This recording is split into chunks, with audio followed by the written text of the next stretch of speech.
Екипа, тишина. Забележав движење кај последната клупа. Мисля дека е работник и тоа да не е најстрашните. Лука, смири се, тоа е само Никола Барачик, зворанецот.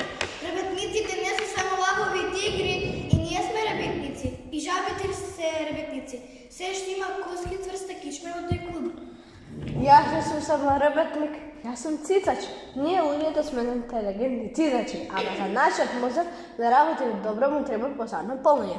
Затоа, ова јаболко ми е најдоброто гориво за да бидам во топ форма и секогаш во движење. Тишина! Имаме поважна мисија.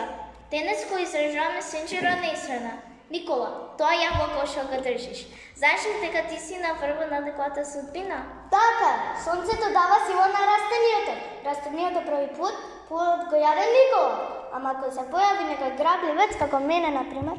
Еј, тоа не е сенџер ни исхрана. Тоа е чиста кражба. Врати го јаболкото. Леле, дај врати му го јаболкото.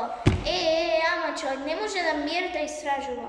Лука, престани, во природата постојат правила. Грабливецот лови само кога мора, а ти само го нервираш цицачот Никола. Еве, не плачи, Никола. Немој да ти пропадне сенџерот. Мислам дека Лука е во право. Погледнете околу себе. Природата навистина е една голема заедница, во која сите сме поврзани. Од најмалата пчела до птиците во парк.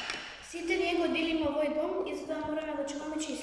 Точно, тоа се вика равнотежа. Ако уништиме едно живеалиште, пример, ако ја загадиме реката, ќе страдат рибите, птиците и ние. Не можеш да бидеш газда ако не знаеш кој ти живе во дворот. Еј, слушајте вие таму. Природата не е само зелена боја на црташ. Таа е систем. Има птици што летаат, влечуги што лазат и бездрбешници што се кријат под вашите фабрики. Секој си има своја задача. Значи, секоја бубачка под каменот е исто, толку важна колку и орелот на небото. Мојата задача е да најдам каде завршува овој сенџер и каде почнува жилата. Твојата задача е да научиш дека ако ја фрлиш пластиката во шума, ти го прекинуваш сенџерот. Пластиката не се јаде Никола, таа го прекина целиот ред до природата. Истражувањето е завршено. Сега знаеме кој има коски во нашиот клуб, кој нема си ја носи куќата на грб. Научиме дека секоја бубачка си има своја адреса и дека во природата никој не е вишок. Ако го чуваме нивниот, го чуваме и нашиот. И научивме дека природата е најдобрата кујна на светот, ако ја чуваме чиста. Затоа, следниот пат кога ќе видите ѓубре, сетете се на овој сенџер. Не бидете вие тие што ќе го скинат. Чуваја природата, за таа да не чува нас.